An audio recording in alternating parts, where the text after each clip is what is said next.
All Progressive Congress and the Federal Republic of Nigeria. And that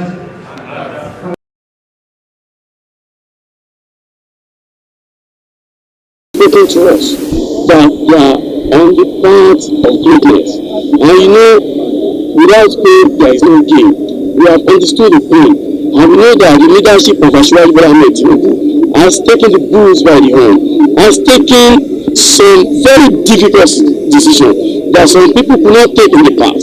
All these things are as a result of negligence of various past administration. But to the glory of God, we now have a father who believes so much in young people and refocusing the agenda of this country. And that is why it is renewed hope. And also, it is not only that, you can see the number of leaders we have here today shows that we have a government who loves the youth so much. So, and for us to have that kind of government in place, we must stand by it. That is why I'm using this medium to call on every progressive youth that we must stand with Asiwaju Bola Ahmed Tinubu. We have worked so hard to put him there, and we must ensure that his legacies are sustained, protected, and defended. And as such, if anybody believes that he is entitled to hold any office, they should wait to the next election time. We are in a democratic government. We are not, nobody should come and create a state of anarchy to us. And that is why every youth that has come here today across the federation, that is the message they are taking back home, that this is the time for us to protect Nigeria. This is the time for us to defend Nigeria.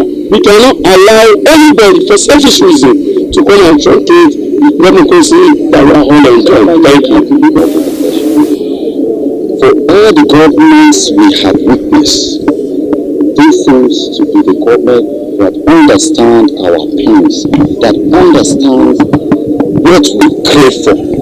This is a government that is just giving us autonomy. This is a government that is working round the clock to see that our economy improves. This is a government that is doing all this kind. This is a government that really understands our pains. This is a government that can come out openly to tell us that we know you are going through this, and this. And a government that understands us, I think we should create a platform where we can all interfere. And one of the cardinal objectives of the league is to create platforms at the grassroots where we can all debate and come up with issues.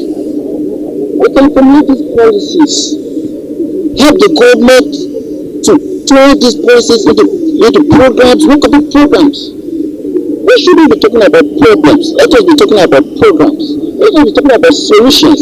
A government that is aware of our pain. So even if we want to protest, we should also understand that the government needs to know the items we are protesting against and the people involved. Please, it is all our concern for our security. But if we come to realize at the end of the day that this is just a means to drain not just the government of President Bola Ahmed Tinubu, then we will have to also meet them on the streets. We cannot tolerate this for long. We are also young people. We also have that nuisance value. So please, if it is for the good of this country, we will all sit together and we also have our own things. Thank you very much. It's stayed over 20 years now, and they have done well. And this change in leadership is coming at a time when we believe that they have come of age, and the new leadership has been part and parcel of this league over the years. They have seen it all. We don't have so much to say to them, but to say that we are building a country together, and this country is for the youth. We want them to support Mr. President's agenda and initiatives, and to ensure that the policies that Mr. President has put in place for the sake of the youth and for the progress of this country, they support that and see how they come to fruition. I know that in no distant time, the youth of this country will begin to see why they have no choice but to support Mr. President's policies and agenda. So I want to see what they can do to support themselves. Technology and innovations are now driving the economies of the world. They should take advantage of technology and innovation to see how they can also participate in building the economy of this country. It is not only for Mr. President to build the economy. This economy can be built. Today, Mr. President is focusing on trade. Trade facilitation is looking at the area of export and import. Let the youth engage themselves in what they can export.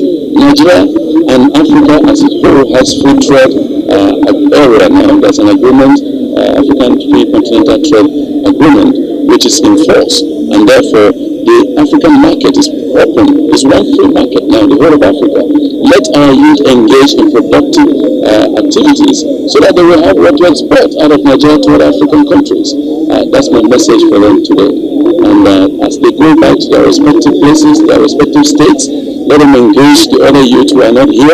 I understand that there is an online platform where others are watching from their respective states. They wanted to be here, but because of the crowd, we didn't want too much crowd here. They are watching. All of what has happened here, the support that we received from the SGF, tremendous support, the support from the Minister of State for